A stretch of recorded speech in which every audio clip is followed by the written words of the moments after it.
Hello students, now finally NIT paper out हो चुका है। तो आपके पास इसका मार्किंग का भी आ गया कि इसको चेक करो कि आपके कुछ क्वेश्चन गलत तो नहीं है। तो आज पेपर जब आउट हुआ है तो हम आपके सामने एक एक सॉल्यूशन लेके आएंगे। आपको बताऊंगी पेपर देख के तो मुझे इतना वो लगा कि इतना इजी पेपर, इतना इजी पेपर अभी तक कभी भी निमसर की हिस्ट्री में इतना इजी पेपर नहीं आया। और मैं होप करूंगा कि ऐसा आए भी ना, बिकॉज इतना सिंपल पेपर आने से क्या होता है कि किसी को नहीं पता लग रहा कि उसकी मेरिट कितनी जाएगी हमारी अब। बिकॉज इतना इजी जब पेपर आता है तो उसमें कोचिंग कई बार इनफेक्टिव रह जाती है। उसमें जो जिस बच्चे ने हार्डवर्क किया, जिस बच्चे ने बड़ी हाई प्रिपरेशन की है, तो उसको भी ऐसा लगता है मैंने इतनी हाई प्रिपरेशन क्यों की। वो सच बताऊं, इतना इजी पेपर, इवन मैथ्स लेके चलो, क्वांट रीजनिंग लेके चलो, इंग्लिश लेके चलो, इवन कंप्यूटर्स लेके चलो, कुछ भी क्वेश्चन, हार्डली मैथ्स में 1 और 2 क्वेश्चन थे जो थोड़े से सोचने वाले थे। इंग्लिश का भी हम यूट्यूब में डाल चुके हैं, वो भी चेक करो, वो भी देखोगे बड़े इजी क्वेश्चन थे। अब कंप्यूटर और रीजनिंग का भी हमारा आ रहा है, वो भी अब चेक करोगे। सभी टीचर कह रहे हैं कि ऐसा पेपर निमसर ने कितना इजी पेपर बना दिया। लास्ट ईयर का पेपर देखो 2019 का, और 2020 का पेपर देखो, जिसे कहते हैं ना जमीन आसमान का डिफरेंस हो गया, वही सेम चीज यहाँ पर हमारे साथ हुई है। पर इसका मतलब ये नहीं कि नेक्स्ट ईयर पेपर ऐसा आएगा। Next paper again IIT level पे आ सकता है, बिकॉज इस पर कोविड ईयर था। तो कोविड ईयर में शायद हमको लगा होगा कि बच्चों की प्रिपरेशन थोड़ी सी, या फर्स्ट टाइम ऑनलाइन भी था, तो उसके चक्कर में उन्होंने थोड़ा पेपर काफी ईजी रखा। जितना मुझे स्टूडेंट ने बताया था उससे भी ईजी हुआ। जितना मुझे बच्चे बता रहे थे सब पेपर तो ईजी आया, और मुझे इतना नहीं था कि इतना ही ईजी होगा कि बिल्कुल ही, जिसे कहते हैं ना कि यार बस अब उसके लिए तो कोई प्रिपरेशन की जरूरत नहीं है। अगर हमारी लेवल 1 की असाइनमेंट भी कर लो आप, असाइनमेंट जो होती है लेवल 1, लेवल 2, लेवल 3, देन लक्ष्य सीरीज, देन ब्रह्मास्त्र सीरीज, जस्ट अगर हम लेवल 1 भी करें, मैक्सिमम लेवल 2 करके चले जाएं, तब भी पेपर को हम हिट कर सकते हैं। तो चलो मैं 1 बाय 1 आपसे क्वेश्चन डिस्कस करूंगा, और बड़ी फास्ट डिस्कस करूंगा, और इसी से आप चेक कर सकते हो कि आपके निमसेट की जो आपको आंसर की मिल रही है उसमें कोई गलती तो नहीं है। और दूसरा है कि जो आगे पेपर दोगे उसका भी कुछ फायदा होगा, बिकॉज आगे पेपर आने वाला 28 को मैथ्स सेट आने वाला है, वहां भी आपको फायदा होगा। इवन मैं कहूंगा कि मैथ्स का पेपर जो इजी होता था मैथ्स का, उसका लेवल इस पेपर से टफ होता है। बड़ी हानि की बात है, मैथ्स में महाराष्ट्र में पेपर बड़ा इजी आता है मैथ्स का, और उसमें जो लेवल है पर इससे तो बेटर ही होगा, बिकॉज इस पर एनआईटी लेवल इतना कम कर लिया कि हर यूनिवर्सिटी का लेवल, हर कॉलेज का लेवल उससे ऊपर ही है पेपर का। तो स्टार्ट करता हूँ मैं फर्स्ट क्वेश्चन से। तो 1 बाय 1 सारे क्वेश्चन देखना प्लीज। ओके स्टूडेंट्स, चलो स्टार्ट करते हैं। तो फर्स्ट क्वेश्चन अगर मैं दिखाऊं आपको, फर्स्ट क्वेश्चन क्या है, देखो कितना सिंपल सा क्वेश्चन हो गया। ये तो आपको पता है कि एक रिजल्ट हमारा छोटा सा, क्या रिजल्ट है हर बच्चों को पता है कि NCR+NCR+1 क्या होता है, that's equal to N+1 CR+1। तो ऊपर सेम हो, ऊपर सेम सेम है, नीचे कम ज्यादा है, तो ऊपर एक इंक्रीज हो जाएगा, नीचे नीचे क्या हो जाएगा, एक बढ़ जाएगा। ऊपर क्या होगा, इंक्रीज होगा, नीचे सॉरी बड़े वाला आ जाएगा। ऊपर इंक्रीज हो गया 15+1 हो जाएगा, ऊपर 16 हो जाएगा, नीचे बड़े वाला 8 हो जाएगा। तो आंसर क्या होगा, बी चॉइस 16 8। 16 8 आपका आंसर आ जाएगा, बिकॉज ऊपर एक इंक्रीज हो जाएगा, नीचे बड़े वाला आ जाएगा। तो आंसर इज बी चॉइस। देखा आपने कितना सिंपल क्वेश्चन था, राइट। ऐसे क्वेश्चन पेपर में आया है इस बार। क्वेश्चन नंबर 2 देखो, सेट थ्योरी का क्वेश्चन है, कितना इजी क्वेश्चन है। इन क्लास में 50 स्टूडेंट्स, टोटल स्टूडेंट्स कितने, 50 है। It was found that 30 student read Hitavada, 35 student read Hindustan, 10 read neither, how many read both. Okay, तो हमें चाहिए कॉमन। कॉमन का फॉर्मूला क्या होता है, that plus that minus union. Okay, तो आपको पता है कि नाइदर 10 है, तो यूनियन कितना हुआ, टोटल 50 है। तो 2 पेपर मेरे पास है, एक पेपर को हमने बोल दिया हितावत, उसको मैंने HI बोल दिया, एक पेपर को हिंदुस्तान बोल दिया, H बोल दिया। तो आपको पता है टोटल 50 है, 50 में से मैं इस 10 को नाइदर को माइनस करूंगा तो यूनियन आ जाएगा। यूनियन क्या आ गया, 40 आ गया। और कॉमन का फॉर्मूला क्या होता है, कॉमन चाहिए मुझे, कॉमन का फॉर्मूला क्या होता है, डैट प्लस डैट। तो that plus that means HI plus HI plus H minus union. ये सिंपल सी चीज माइंड में करनी, पेपर में भी नहीं करनी थी, तो माइंड में करनी थी हमें। तो क्या हमारे पास आ गया, तो that plus that means 30 plus 35, 30 plus 35 minus union means की -40। तो आंसर क्या होगा, 65 माइनस 40, 25 आ गया। Means answer A is right. यहाँ पर आंसर ए जो हमें दिया जा रहा है निमसेट में, या निमसेट के नीचे आंसर की है, वो ठीक आंसर आ गया। फर्स्ट क्वेश्चन क्या आंसर दिया जा रहा था, बी चॉइस, वो ठीक आया, बी चॉइस भी ठीक आया हमारा, फर्स्ट भी ठीक आ गया, सेकंड भी ठीक आ गया। नाउ थर्ड क्वेश्चन, ये क्वेश्चन तो पता नहीं कितनी बार पूछा गया, एनआईटी का फेवरेट क्वेश्चन है। ओके, तो आपको पता है कि ये क्वेश्चन कैसे करते थे, पहले x को 1 डाल दो, x को 2 डाल दो, x को 1 डालोगे तो 0 आ जाएगा, x को 2 डालोगे तो 9 आ जाएगा, x को 3 डालोगे तो 64 64 माइनस 10 54 आ जाएगा। तो ऐसे हमारे पास ये 9 का टेबल का पार्ट बनेगा, टेबल का पार्ट। और बी में अगर x को 1 डालोगे तो 0 आएगा, 9 आएगा, 18 आएगा, 27 आएगा। तो डेफिनेटली जो ए है that's a proper subset of B. यहाँ दोनों में कंफ्यूजन हो सकती थी, पर आपको पता है कि ए बी का क्या है, प्रॉपर बेटर है सबसेट से। तो answer A proper subset B, because इसमें एलिमेंट एक्स्ट्रा आ गए। तो answer is A, every element A in B, but there is something extra in B which is not in A. तो answer very simple A, तो वो answer हमारा ठीक है। Now question number 4, number of subsets क्या होंगे? आपको पता है कि नंबर ऑफ सबसेट्स कितने हो सकते हैं? हर एलिमेंट के लिए दो चॉइसेस होंगी, या तो एलिमेंट आएगा किसी सबसेट में या नहीं आएगा। हर एलिमेंट की दो चॉइसेस होंगी। तो टोटल सबसेट्स क्या होते हैं? 2 की power 3, these are total subsets. या तो एलिमेंट आएगा सबसेट में या नहीं आएगा, या आएगा या नहीं आएगा, वो आएगा या नहीं आएगा। टोटल 2 की power 3 8, answer B choice, very simple B choice, this again right. Question number 5. How many words can be formed by using starting with letter D, taking all letters from word daily so that letters are not repeated, repetition not allowed. Start with D. आगे start with D है तो आगे कितने alphabets है? आगे जो alphabets है 2000, आगे कितने 4 अल्फाबेट्स है, 4 प्लेस हो गए। और 4 के 4 अल्फाबेट डिफरेंट है तो उसको अरेंज करोगे तो कितने वेज होंगे? फैक्टोरियल 4, 24 वर्ड्स होंगे। Very very simple, C choice, again right. Now question number 6. Naresh has 6 friends and he wants to invite 6 of them to a party. How many times will 3 particular friends will never attend the party? 10 में से 6 को party बुलानी है, पर 3 never attend the party. 3 को party में कभी नहीं बुलाना। इट मीन 3 को तो बाहर ही निकाल दो, 7 आ गए। 7 में से उसने 6 पर्सन की पार्टी करनी है। आंसर इज 7 से 6, mean answer simple 7, answer simple B, very very simple, again right answer. So now question number 7, this is very interesting question, मैं कहूँगा थोड़ा बेटर क्वेश्चन है। There is a young boys party in which 3 friends have attended. The mother has arranged 10 games where prizes awarded for a winning game. The prizes are identical. If each of the 4 children, आप कहोगे sir 4 कहाँ से आ गया? 3 friends है, 4 कहाँ से आ गया? Because एक यंग बॉय आप भी तो है, और यंग बॉय एक वो भी है, 3 ये भी है, टोटल कितने चिल्ड्रन हो गए? 4 चिल्ड्रन हो गए। Each of the 4 children receive at least 1 prize. सभी को एटलीस्ट 1 प्राइज चाहिए। Then how many distribution of prizes are possible?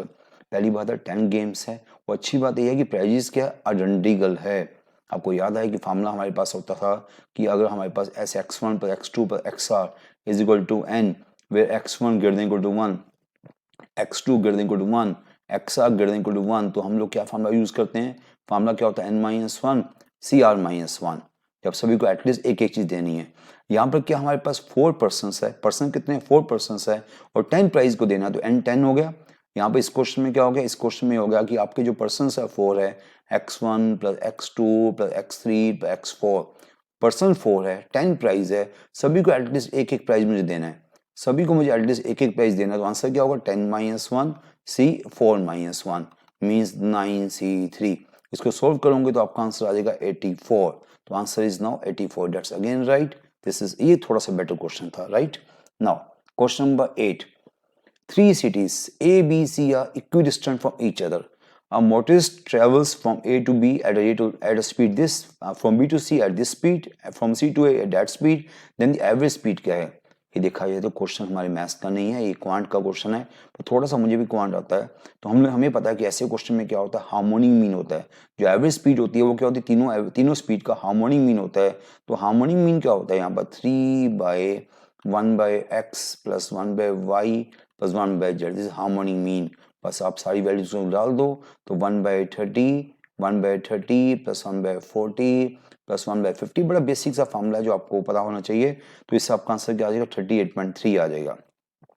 ये आप कर लेना कैलकुलेशन, आपको पता है इसका एलसीएम 600 आ जाएगा। यहाँ पर एलसीएम निकालोगे, मेरे करने की जरूरत नहीं, अपने आप कर सकते हो।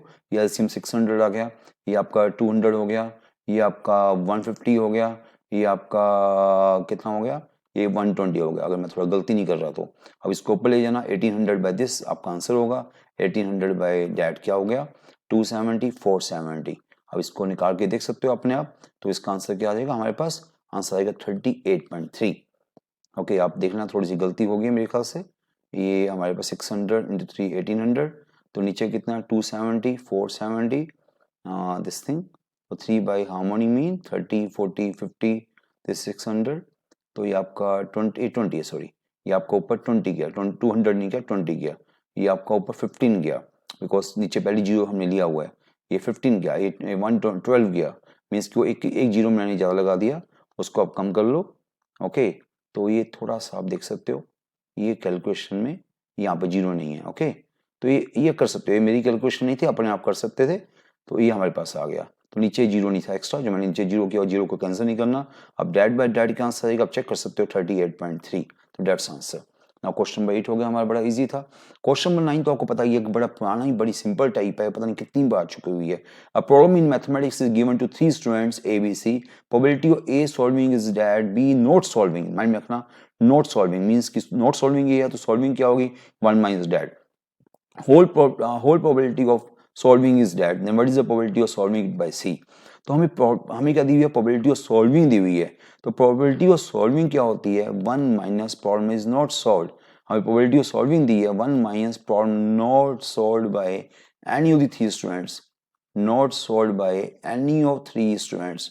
तो any of 3 students से प्रॉब्लम सॉल्व नहीं हुई, तो हमें चाहिए प्रॉब्लम इज, हमें जो गिवन है प्रॉब्लम क्या दी हुई है, प्रॉब्लम इज सॉल्व्ड। तो तीनों से सॉल्व नहीं हुई, और फर्स्ट से सॉल्व हुई है 1/2 है, और फर्स्ट से सॉल्व नहीं हुई तो 1 माइनस 1/2 है। सेकंड से सॉल्व नहीं हुई तो पहली 1/4 दिया हुआ है। ओके, थर्ड की हमें क्या चाहिए, थर्ड की हमें चाहिए प्रोबेबिलिटी ऑफ सॉल्विंग, पर मैं क्या निकाल रहा हूँ, probability of not solving, because हमें नॉट सॉल्विंग हमें एक किया मैंने। ठीक है, अब इसको आप सोल्व करोगे, कितना आ गया 63/64 है, तो बाकी उस तरफ ले जाओ, 1 इधर गया, 1 माइनस 63/64 1/64 हो जाएगा। ओके, ये 1/2 हो गया, ये 1/4 हो गया, तो प्रोबेबिलिटी ऑफ सी कंप्लीमेंट आ जाएगी इस वजह से। ये 1/8 हो गया, ये आपका 1/8 रह गया, तो प्रोबेबिलिटी ऑफ सी कंप्लीमेंट क्या आ गई, 1/8 आ गई।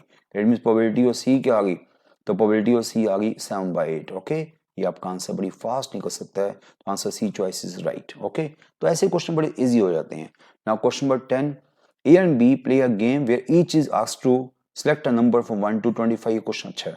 If the two numbers match, if two number match then both win a prize. तो अगर उसको दोनों को गेम दे दी गई है, क्या क्या क्या गेम दी गई है, कि सभी को उन दोनों को सेट करना है नंबर फ्रॉम 1 to 25। कितनी इजी गेम है कि 1 to 25 नंबर सेट करना है, तो विन कब करेंगे, तो दोनों के पास सेम चीज आएगी। But the probability that they will not win a prize in single trial, means कि जब सिंगल टाइम दोनों को दिया गया उस टाइम उन्होंने विन नहीं किया, उन्होंने सेकंड ट्रायल में, एक ट्रायल में दोनों को चांस दिया जाएगा, एक ट्रायल में दोनों को चांस दिया जा रहा है, A and B play a game, एक ट्रायल में दोनों को चांस दिया जा रहा है, बट फर्स्ट ट्रायल में उसने विन नहीं किया, मीन्स कि फर्स्ट ट्रायल में उनका दोनों का सेम नहीं आया। उसके बाद आए जितनी मर्जी बार आए, हमें प्रॉब्लम नहीं है। Probability that they will not win a prize in single trial, तो फर्स्ट ट्रायल में उसका प्राइज नहीं आया, मीन्स कि फर्स्ट ट्रायल में उनको विन नहीं मिली, तो हमें क्या चाहिए, probability that they will not win a single trial 1 minus, हम क्या बोलेंगे, probability that they win in a single trial, they win in a single trial. हमें चाहिए कि they not win a single trial, तो probability 1 minus probability they win in a single trial, और single trial में उनको दोनों को same चीज मिल गई, दोनों को सेम चीज मिल गई। ओके, तो देखें कैसे सेम चीज मिलेगी, तो फर्स्ट को कैसे सेम, फर्स्ट को क्या मिला मुझे नहीं पता क्या मिला, 25 में से कुछ तो मिला, क्या मिला मुझे आम नहीं पता, 25 आउट ऑफ 25 मुझे नहीं पता उसको क्या मिला। उसके बाद फेवरेबल केसेस क्या थे, फेवरेबल केसेस भी 25 थे आउट ऑफ 25 में 25 मुझे नहीं पता क्या मिला, मींस की टोटल पॉसिबिलिटी 25 आउट ऑफ 25। अब जो इसको मिला वो अब दूसरे को मिलना चाहिए, बिकॉज दे उनका क्या विन गेम, विन गेम का बाद जब दोनों को सेम चीज मिलेगी, जो इसको मिला वो उसको मिलना चाहिए, मुझे नहीं पता इसको क्या मिला, दैट्स व्हाई 25 कुछ भी ले सकता था वो, पर जो इसको मिला वो अगले को मिला, मींस अगले के लिए ओनली वन पॉसिबिलिटी, बिकॉज जो इसको मिला, लाइक इसको 7 मिला तो इसको 7 मिला, इसको 9 मिला तो इसको 9 मिला, तो 1 आउट ऑफ 25 ये हमारे पास आ गया। ये आ गया 1 माइनस 1/25, तो आपका आंसर आ गया 24/25। Again B choice, again this is right. Okay, now question number 11, again very simple. ऐसे क्वेश्चन देख के तो हमें स्कूल टाइम याद आ जाता है कि मीन निकालो, मीडियन निकालो, मोड निकालो, मीन निकालो तीनों का। पहले ए का मीन क्या है, देखो ए का मीन यहाँ भी आ रहा है, मीन ऑफ ए यहाँ भी आ रहा है, तो पहले ए का मीन निकालो। मीन क्या होता है, इनको ऐड किया बाय कितना है, टोटल कितनी चीजें हैं, 1 2 3 4 5 6 7 है, इनको ऐड करो, माइंड में ऐड करो, 5 + 7 12 13 16 18 21, इनको ऐड करूंगा 21 आ रहा है, और टोटल कितनी है, टोटल 7 है, तो मीन 3 आ गया, तो मीन क्या आ गया 3, this is a mean 3। Median करना है तो क्या करते हैं, पहले अरेंज इन असेंडिंग और डिसेंडिंग ऑर्डर। अब मीडियन करना है तो अरेंज इन असेंडिंग और डिसेंडिंग ऑर्डर, तो क्या होगा 1 2 2 3 3 3 7, टोटल 7 थिंग्स हमारे पास है। मीडियन क्या होता है, मिड मोस्ट वैल्यू, तो मिड मोस्ट वैल्यू कौन सी 3 है, तो मीडियन इज अगेन, मीडियन भी क्या होगा 3 आ गया, और तीसरी बात क्या, मोड क्या होता है, highest value variable for which we have highest frequency, value the variable for which we have highest frequency, जो 3 और 3 टाइम्स आ रहा है तो मोड भी 3 आ गया, आपका मोड भी 3 आ गया, मीन भी 3 आ गया, सब कुछ 3 आ गया, तो आंसर क्या हो गया, तीनों इक्वल आ गए, mean median mode of are same, तो answer D choice, very simple, again this answer is right. Now question number 12, ये थोड़ा सा लेंथी क्वेश्चन हो गया, हाँ कई बच्चे इसको छोड़ के भी आए हैं, तो मुझे बच्चों ने बोला सर लेंथी है, सच में लेंथी है, बिकॉज स्टैंडर्ड डेविएशन का फॉर्मूला क्या होता है, स्टैंडर्ड डेविएशन का फॉर्मूला होता है under of 1 by summation F I X I का square, okay, minus summation F I X I by N का स्क्वायर, ये आपका स्टैंडर्ड डेविएशन का फॉर्मूला होता है। तो इसमें थोड़ा सा आपको टाइम लगेगा, आपको वही एक्सरसाइज दिए हुए हैं, ये आपके एक्सरसाइज है, ये आपके एफ आईज है, तो पहले आपको क्या करना है, आपको एक्सरसाइज के स्क्वायर भी निकालने पड़ेंगे, एक्सरसाइज के स्क्वायर एफ आईज जो ये हमारे पास आ गया, एन क्या है, एन मीन्स टोटल सम, ये जो सम होगा एन होगा, कितना हुआ 9, 9 + 9 18, 18 दिस इज 31, 31, 39, 40, 39, 44, 48, इसका सम क्या रहा 48 आ रहा है, तो एन हो गया। अब आगे आप निकाल सकते हो, हमें एफ आई ये है, एक्स आई स्क्वायर निकालने पड़ेंगे, पहले एक्स आई है, इसके स्क्वायर्स क्या होंगे 36, 49, 64, 81, इसके स्क्वायर्स, इनके स्क्वायर निकाल रहा हूँ 100, 121, 144, तो ये आपको एफ आई को इसको मल्टीप्लाई करके पहले सम निकालना है, डिवाइड बाय एन करना है, फिर दोनों को आपस में मल्टीप्लाई करके उसका मीन निकाल के उसका स्क्वायर करना है, ये हम कर चुके हैं, बिल्कुल ठीक आंसर आ रहा है, ए चॉइस इसका आंसर आ रहा है, हम इसको कर चुके हैं, आप इसको जस्ट वैल्यूज को डाल देना, ओके, मैंने इसको किया हुआ मेरे सामने अभी भी है, इसको मैंने सोल्व किया हुआ है, पर थोड़ा सा लंबा हो जाएगा, अगर आपको डाटा मैं दूँ रेडीमेड तो ये हमारे पास आ जाएगा, मैंने अभी किया हुआ है तो ये हमारे पास आ जाएगा टोटल, अगर सम निकालोगे तो total summation F I X I हमारे पास क्या आ रहा है, total summation F I X I मेरे पास आ रहा है, मैं देख रहा हूँ जो वो 1842 आ रहा है, अगर मैं गलती नहीं कर रहा तो 1842 आ रहा है, और उसमें और बाकी ऐसी सारी चीजें आ जाएंगी हमारे पास, बड़ी बट है कि थोड़ा टाइम लगेगा, तो ऐसा सारा निकाल के आपके पास सब कुछ, ये आपका ये निकाल दिया, अगर स्क्वायर निकालोगे वो आ रहा है 88,358 कुछ आ रहा है, ये स्क्वायर आ रहा है, बाई 48 करोगे आप तो ये आपका टोटल आपका आंसर आ जाएगा, तो क्या आंसर आ रहा है इसका, ए चॉइस इसका आंसर आ रहा है, तो कैलकुलेशन थोड़ी सी है इसमें, तो ये क्वेश्चन तब करना जब आपको लगे कि आपके पास टाइम है, बिकॉज क्वेश्चन बड़ा ईजी है, क्वेश्चन में बिल्कुल स्कूल वाली कैलकुलेशन है, बट स्कूल वाली कैलकुलेशन करने में टाइम लग रहा है, देख रहे हो स्क्वायर निकाला, फिर आप दोनों को मल्टीप्लाई करोगे, फिर मीन निकालोगे, थोड़ा सा टाइम तो लग रहा है, बट मैं तभी हम एडवाइस किया बच्चों को, कई बच्चों ने इस चीज़ को अच्छा भी किया, जब ये पेपर मेमोरी बेस्ड था कल तक, तो बच्चों ने मुझे बोला सर ये क्वेश्चन हमने छोड़ दिया, तो मैंने कहा अच्छा किया छोड़ दिया, बिकॉज ऐसे क्वेश्चन जो लंबे हो जाए होते ईजी है, बिकॉज ऐसे क्वेश्चन में ट्रैप करते हैं, तो ट्रैप हो गए तो हो गए, हम तो टीचर हैं, हमें तो हर चीज़ आपको सामने डालनी पड़ेगी, और पेपर में इतना टाइम नहीं हमारे पास। अब देखो कितना इजी क्वेश्चन था, ए की पावर एन, आपको पता है जब भी एन वाले क्वेश्चन होते हैं हम आपको क्या बोलते हैं, एन को डाल के देख लो, आपने इसमें देखा कि आपको ए की पावर एन मांग रहा है, तो ए की पावर 1 क्या होगा, ये क्वेश्चन आप होगा, ए की पावर 1 क्या होगा, क्वेश्चन इटसेल्फ होगा, एन को 1 डाला, आप देख सकते हो एन को 1 डाला, cos N cos alpha sine alpha, this D choice है वो सेम आ रही है, तो आपकी ए आ रही है, it mean answer is D choice, very very simple, again ठीक, अगेन राइट।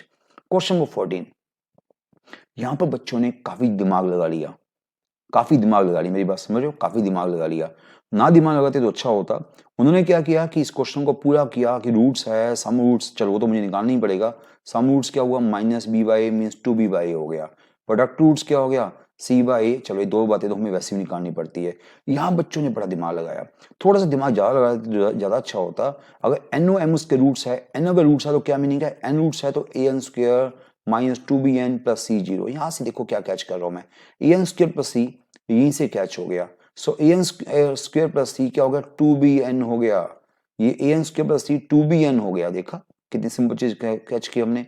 सिमिलरली अगर मैं यहाँ पे n की जगह m भी इसका रूट है, m again satisfy this, N O M इसके रूट्स है तो उसको सेटिस्फाई कर रहे हैं, similarly A M square plus C is equal to 2bm, okay ये 2bn हुआ और 2bm हुआ, इन दोनों को वहां पुट कर दो, इन दोनों को नीचे पुट कर दिया, b बाय ये क्या हो गया, ये हो गया b बाय ये क्या है ए एन स्क्र वाला, तो b बाय 2bn ये हो गया, ये आपका b बाय ये आपका क्या था 2bn ये हुआ 2bm ये हुआ, अब आपको पता है कितना इजी हो गया, ये 1 बाय क्या बच गया 1/2 बाहर आ गया, ये 1/n बच गया, 1/m बच गया, ये आपका सिंपल सा क्वेश्चन आ गया, तो 1/2 m plus n by m into n हो गया, अब मुझे पता है m प्लस n मुझे पता है, m इंटू n मुझे पता है, उसको पुट कर दो, m प्लस n क्या 2b बाई a है, और m इंटू n क्या c बाई a है, तो आपने देखा कि क्वेश्चन ए आपका यहाँ कट गया, तो आपका आंसर क्या रह गया, आपके पास जो आंसर है this is N into M, M plus N two B by two C by, हाँ यस, आपका आंसर आएगा टू कैंसिल हो गया, तो आपका आंसर आ गया this is B by C. देखो ये है कोई B by C, D choice है, यस डी चॉइस है, दैट्स आंसर। तो इतने इजी क्वेश्चन रहते हैं, बट ये ट्रिक बड़ा अच्छा था, ये जो ट्रिक हमने लगाया बड़ा अच्छा, नहीं बच्चा यहीं पर कंफ्यूज हो गया, एलसीएम निकालने बैठ गया, तो अगर एलसीएम निकालने बैठ जाते तो फंस जाते। ये ट्रिक समझा करो, एमएन उसके रूट्स है तो एमएन को डाल दिया, उससे आपका ये वाला एक्सप्रेशन रेडीमेड आ गया, ये एक्सप्रेशन रेडीमेड आ गया, उससे क्वेश्चन बड़ा इजी हो गया। नाउ क्वेश्चन नंबर 15, ये क्वेश्चन कितना अच्छा क्वेश्चन है, किसका सिस्टम है, होमोजीनियस सिस्टम।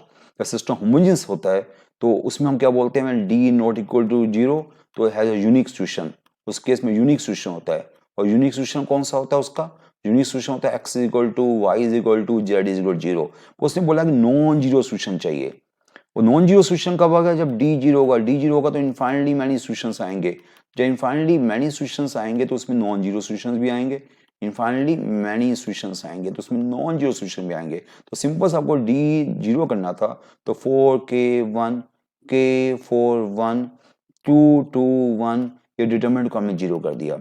यहाँ से k की वैल्यू आ जाएगी, हम इसको निकाल चुके हैं, k की वैल्यू क्या आएगी, और आपको रेडीमेड चाहिए तो मैं आपको रेडीमेड बताता हूँ, k की वैल्यू आ जाएगी 0 एंड 4, आप कर लोगे, खोल लोगे इसको, k की वैल्यू आ जाएगी 0 एंड 4। ओके, उसने कहा कि देखो क्वेश्चन में क्या था, नंबर ऑफ वैल्यूज, कई बच्चों को लगा कि k की वैल्यू मांग रहा, k की वैल्यू नहीं मांग रहा और नंबर ऑफ वैल्यूज मांग रहा है, ये भी कई बच्चों ने गलती की है, उनको लगा कि k की वैल्यू मांग रहा है, नंबर ऑफ वैल्यूज मांग रहा है, नंबर वैल्यूज क्या आ गई, 2 वैल्यूज आ गई, तो we have answer is A choice 2, तो A choice again right, 2 values आई k की, राइट। नाउ क्वेश्चन नंबर 16 तो बिल्कुल स्कूल का टाइम याद दिला रहा है, मैंने कहा ना इतना आसान पेपर तो कभी आया ही नहीं, इतना आसान पेपर आ रहा होता तो शायद हम पूरा 1 साल 2 साल बच्चों को कोचिंग ना देते, जस्ट 3 मंथ्स की कोचिंग में बच्चा इसको क्लियर कर सकता था।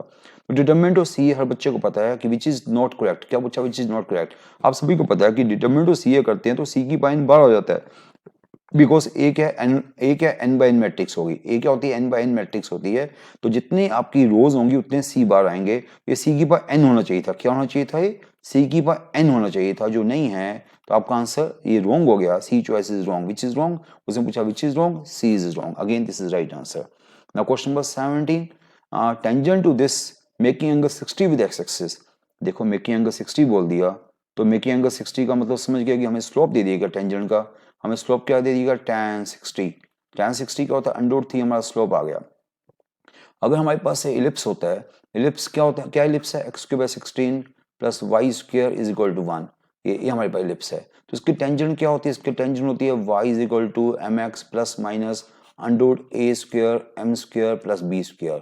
तो यहाँ पर m मुझे पता है, a² 16 है, b² 1 है, सब कुछ डाल दो, m क्या है, m√3 है, m√3 है, a² क्या 16 है, ओके, m² क्या हो गया, m² 3 हो गया, m√3 है तो m² 3 हो गया, b² 1 है, 49, 49 का √7 हो गया, ये हमारे पास आ गया y, ये हमारे पास क्या आ गया, y आ गया, प्लस माइनस कर दो, तो कौन सी चॉइस आ रही है, √3x - y + 7, answer is C choice, ये आपका आंसर आ रहा है सी चॉइस। तो देख रहे हो आप क्वेश्चन कितने इजी हो रहे हैं। Okay, question number 17 again very easy. Question number 18 थोड़ा सा अच्छा लगा मुझे, मैं कहूंगा कि कुछ क्वेश्चन अच्छे आए हैं पर इतना भी नहीं अच्छा आया कि मैं कहूँगी, ऐसे क्वेश्चन तो पहले बड़े इजी क्वेश्चन होते थे, ऐसे क्वेश्चन जैसे कहते हैं लास्ट ईयर का पेपर देखोगे आप तो शायद ये वाला क्वेश्चन सबसे इजी क्वेश्चन था, और मैं कहूंगा इस पेपर में ये वाला क्वेश्चन सबसे मुश्किल क्वेश्चन लगेगा, है नहीं मुश्किल पर कई बच्चे इसको मुश्किल कह सकते हैं। ये इलिप्स बन गया, इलिप्स कैसे बना, उसका वर्टेक्स क्या है 0,1, माइंड में रखा करो, उसका वर्टेक्स है 0,1, इसको 0 किया 0, इसको 0 किया 0,1, ये इलिप्स जो बना है ऑन मेजर एक्सिस क्या बनी, मेजर एक्सिस वाई एक्सिस बनी, क्यों, वाई नीचे बड़ा है, तो ये a² आपका 9 बन गया, b² आपका 4 बन गया, तो a² 9 बन गया, तो थोड़ा सा गेस करो कि a² 9 क्या होता है, a मीन्स की आगे जाएगा 3, आगे 3 जाएगा, ये टोटल आपको पता है कि ये आपका 0, ये आपका 0.1 है, तो आपको पता है कि a² 9 है, तो a 3 इधर जाएगा, 3 इधर जाएगा, 3 इधर जाएगा तो ये पॉइंट हो जाएगा 0,4, और 3 इधर जाएगा तो ये पॉइंट हो जाएगा 0,-2, ये आपका इलिप्स यहाँ से ऐसे पास करेगा, ऐसा आपका इलिप्स होगा। ओके, मेरे ख्याल से आप समझ गए होंगे। ओके, ऐसा इलिप्स होगा, राइट। तो उसके बाद अगर किसी को फिर भी मेरी बात नहीं समझ आ रही तो वो ये कर सकता है कि 2 पॉइंट निकालने के लिए कि वो क्या करेगा, एक्स को 0 डाल दे, एक्स को 0 डाल दे तो दूसरा वे था करने का, एक्स को 0 डाल दो तो आपको समझ आ रहा कि जो मैंने समझाया वो आप ऐसा भी कर सकते थे कि y - 1 = +-3, तो y की वैल्यू क्या आ गई, इधर 4 आ गई या y की वैल्यू -2 आ गई। वही तो कह रहा था मैं कि x को जीरो किया तो y दो जगह पे graph x axis y axis को कट कर गया। सिमिलरली y को जीरो कर दो, अब y को जीरो कर दूंगा, वैसे 2 पॉइंट आपको इजीली निकाल सकते हो, पर जो बच्चा नहीं निकाल पा रहा उसको बता रहा हूँ कि y को जीरो कर दिया तो उससे क्या होगा, x² 4 + 1/9 इज इक्वल टू 1, 1 - 1/9 8/9 हो गया, दिस इज इक्वल टू 8/9, 8/9 ना, दिस इज 8/9। तो x की वैल्यू यहाँ से आ जाएगी 32 बाई ±√32/3। ये आपके x के 2 पॉइंट्स आ गए, एक पॉइंट यहाँ आ गया, एक पॉइंट यहाँ आ गया। चलो हमने बस निकाल लिए, बस पॉइंट निकाल लिए। √32/3 मीन्स की 5 पॉइंट समथिंग बाई 3, 5 पता आपको 25 36 क्या √36 होता है, तो √32 क्या होता है 5 point something by 3 means 1 point something हो गया। ये आपका 1 पॉइंट समथिंग है, 1 पॉइंट समथिंग।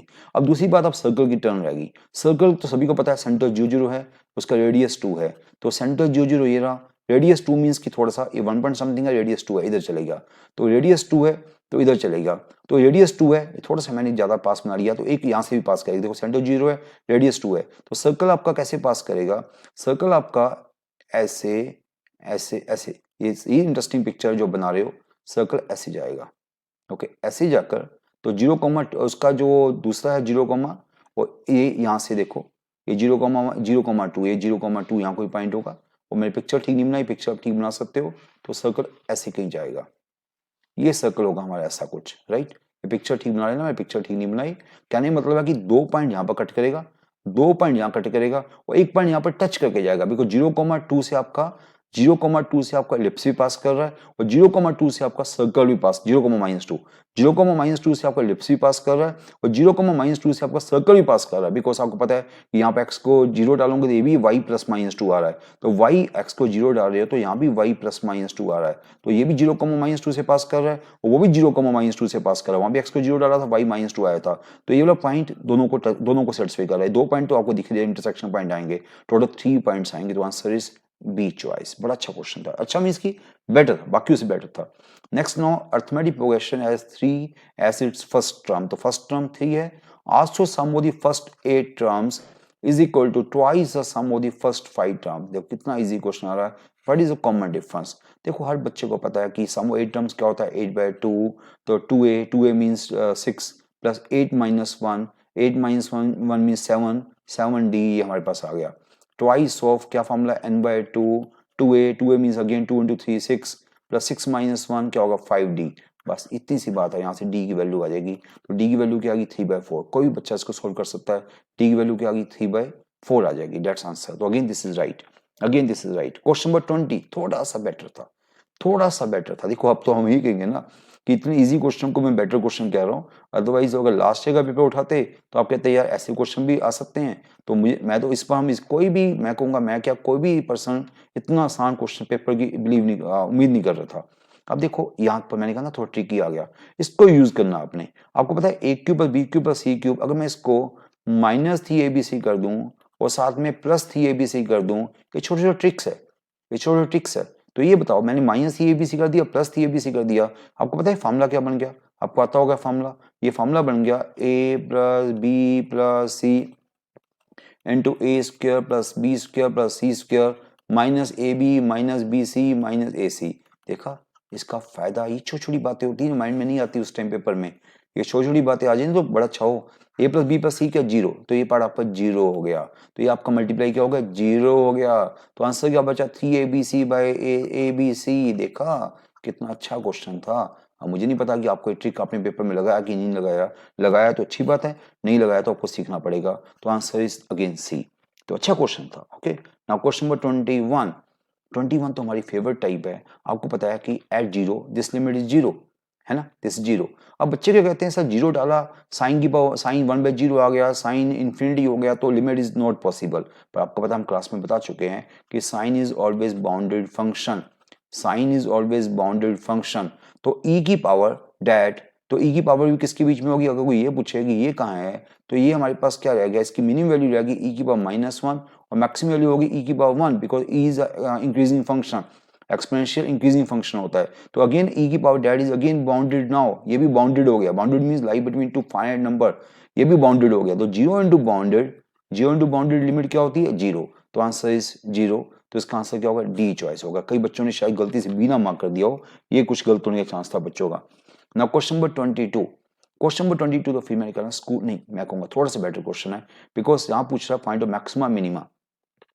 जब भी मैक्सिमम मिनिमा के क्वेश्चन आए आप थोड़ा ग्राफ जरूर बनाया करो। आपको पता है कि एक्स स्क्वायर क्या होता है, पैराबोला। ये क्या होता है, अपवर्ड पैराबोला। पर only less than equal zero के लिए चाहिए, तो लेस देन जीरो, अदरवाइज तो पूरा पैराबोला होता है, पर लेस देन इक्वल जीरो के लिए ये पैराबोला बनाया मैंने। ये होगा लेस देन जीरो के लिए क्या होगा, पैराबोला हो गया। अदरवाइज आपको पता ही है ये आपका कंप्लीट पैराबोला होता है, पर मुझे ये पूरा होता है पैराबोला, है ना यहाँ तक। पर मैंने क्या बनाया, only less than equal zero के लिए पैराबोला बनाया। 2 sin x क्या होता है, अगर मैं साइनस का ग्राफ बताऊं तो साइनस का ग्राफ हर बच्चे को पता है कि साइनस का ग्राफ ऐसे होता है, और 2 से मल्टीप्लाई करेगा तो आपका ग्राफ 2 ऊपर जंप कर देगा। मींस कि ये जीरो पे आपका, सॉरी, ये π/2 पे 1 था और π/2 पे 2 हो जाएगा। मींस कि ग्राफ वैसे ही होगा, ऊपर जंप कर जाएगा लाइक दिस, ये ऊपर थोड़ा ज्यादा जंप कर जाएगा, ऐसा ग्राफ हो जाएगा लाइक दिस। पहले 0 पे 1 होता था, सॉरी पहले π/2 पे 1 होता था, π/2 पे 2 हो जाएगा, तो ग्राफ ऐसा कुछ चलेगा हमारा, राइट। यूनिक बराबर शेप होगी, ये तो बाई चांस आपकी शेप बराबर दिख रही है, पैराबोला में भी ऐसा हो सकता है, पर ये आपकी साइन के ग्राफ ऐसे चलेगा। 2 साइन का ग्राफ 0 पे क्या होगा, 0 पे क्या होगा, 2 होगा, 0 पे आपका 2 होगा। ओके, ये आपके पास है। तो आप देख रहे हो कि इसका मैक्सिमा, इसका मिनिमा कब आया। इसका मिनिमा अगर देखोगे तो कह रहा कि एट जीरो क्या है कि मैक्सिमा है, मिनिमा है, तो आपको देख सकते हो एट जीरो क्या आ रहा है, मिनिमा आ रहा है। तो this is the point of minima, so answer is A. तो at zero this is the point of minima. देखा, ग्राफिकली क्वेश्चन कर लिया आपने। क्वेश्चन नंबर 23 तो आपको पेन चलाने की जरूरत नहीं है, कंटिन्यूस पूछ रहा है। कंटिन्यूस का मीनिंग क्या होता है, limit is equal to value. तो जीरो पे तो वैल्यू हमें क्या पता है, तो जीरो पे लिमिट क्या है, वेरी वेरी सिंपल। ऐसे क्वेश्चन कभी एनआईटी में आते हैं तो शायद कोई सोच भी नहीं सकता, कोई सोच भी नहीं सकता कि ऐसे क्वेश्चन भी एनआईटी में पूछे जाएंगे। तो एट जीरो ये लिमिट क्या होगी, फंक्शन आपका ये बन गया, देखो आपका फंक्शन मैंने ये बना दिया। तो एट जीरो ये लिमिट क्या होगी, एट जीरो लिमिट होगी -12, ये आपकी लिमिट होगी -12। और जीरो पे क्या है, वैल्यू क्या, के है, तो के अगर कंटिन्यूस है तो के शुड बी इक्वल टू -12, के शुड बी इक्वल टू -12। तो आपका आंसर क्या आ गया, नन। इनमें से कोई आंसर नहीं आया, none of this. Now question number 24, find the interval on which the graph is increasing. Graph increasing means derivative निकालना पड़ेगा। जब डेरिवेटिव निकालना पड़ा तो आपने क्या देखा कि इसका डेरिवेटिव क्या आ रहा है, 6x² e power x plus 2x³ e power x, इसका डेरिवेटिव आ रहा है। अगर चेक करो ये डेरिवेटिव आ रहा है, तो इसको थोड़ा सा अगर x² 2x² कितना कॉमन आ रहा है, देखो 2x² ex कॉमन आ रहा है, तो 2x² ex कॉमन लिया तो ये 3 + x रह गया। तो इसको इंक्रीजिंग करना, हमें क्या करना है, increasing. Increasing means like this. तो इंक्रीजिंग कब होगा, तो पहली बात है कि x² is always positive, e की power x is always positive, 2 is always positive. तो ये पॉजिटिव कब होगा, जब ये आपका x+3, ये आपका x+3 पॉजिटिव होगा। तो x+3 शुड बी पॉजिटिव, तो x should be greater than -3, x should be greater than -3। यहाँ बच्चा थोड़ा कंफ्यूज क्यों हो गया, x ग्रेटर देन -3 आपकी सी चॉइस भी है, और ग्रेटर देन -3 आपकी ए चॉइस भी है, बट वहां पर जीरो नहीं बीच में, तो दो चॉइस में बच्चा कंफ्यूज हो गया कि कौन सी चॉइस मार्क करूं। थोड़ा सा जब ऐसे कंफ्यूज होते हैं तो ग्राफ बना के देखते हैं। तो आप देखोगे कि जब नेगेटिव x डाल रहे थे आप, जब x इन बिटवीन -3 to 0 डाला, आपने कहां से कहां चेक करना है, -3 to ग्रेटर देन -3 चेक करना है। तो अगर -3 to 0 डालोगे, -3 to 0 डालोगे तो आपकी वैल्यू नेगेटिव आ रही है, बिकॉज x की पावर ओड है। तो -3 to 0 अगर मैं ग्राफ थोड़ा सा बनाने की ट्राई करूं तो -3 to 0 कुछ ग्राफ ऐसे चलेगा, मैं नहीं कहूंगा बिल्कुल ग्राफ ऐसे होगा, लाइक ऐसा चलेगा। -3 to 0 आपकी वैल्यू का फंक्शन इंक्रीजिंग है, फंक्शन ऑलवेज इंक्रीज। आपने देखा ग्रेटर देन -3 फंक्शन इंक्रीजिंग है, ग्रेटर देन -3 फंक्शन इंक्रीज हो रहा है, पर -3 to 0 वैल्यू जो है वो क्या नेगेटिव है, आप देख सकते हो, बिकॉज x की पावर ओड है, वैल्यू नेगेटिव है। और 0 के बाद क्या हुई, वैल्यू पॉजिटिव हो गई, 0 के बाद वैल्यू ऐसे सीधा पॉजिटिव होगी। तो 0 पे आप देख रहे हो कि आपका क्या है, 0 पे डेरिवेटिव 0 मींस कि tangent parallel to X axis. कहीं पर डेरिवेटिव 0 होता है तो टेंजेंट क्या होती है, पैरेलल टू एक्स एक्सिस होती है। पर यहाँ पर देख रहे हो कि कभी भी आपका इस पॉइंट पे देखो कि टेंजेंट जो है पैरेलल टू एक्स एक्सिस नहीं है, tangent parallel to X axis नहीं है, इट मींस कि यहाँ पर डेरिवेटिव 0 नहीं होगा। अगर डेरिवेटिव 0 कर देता, अगर मैं यहाँ पर, अगर ये आप कई बच्चे कह रहे हैं सर इसको आप इक्वल टू -3 ले लो, इक्वल टू आप इसको 0 को भी काउंट करो, तो 0 को मैं काउंट करूंगा, अगर मैं तो 0 को काउंट करूंगा तो एट 0 क्या होना चाहिए था, एट 0 जो टेंजेंट होनी चाहिए थी पैरेलल टू एक्स एक्सिस होनी चाहिए थी, जो नहीं है। इसका मतलब कि दिस फंक्शन जो इंक्रीजिंग है that from -3 to 0 then 0 to infinity, तो ये फंक्शन इंक्रीजिंग हो गया, ए चॉइस। ओके, 24 का आंसर ए और सी में से एक चॉइस लेनी थी, तो आंसर ए चॉइस हुआ। नाउ क्वेश्चन नंबर 25, 25 क्वेश्चन भी हमारी असाइनमेंट का क्वेश्चन है। मैं पीछे बताया नहीं, कई क्वेश्चन हमारी असाइनमेंट के थे बीच बीच में। तो ये क्वेश्चन तो बिल्कुल ही डिटो आपको याद भी होगा। वैसे तो आपकी राइट साइड है वो कोट में है, तो राइट साइड कोट और tan में है। ये सीकेंट स्क्वायर है, कोसिकेंट की पावर 4 है।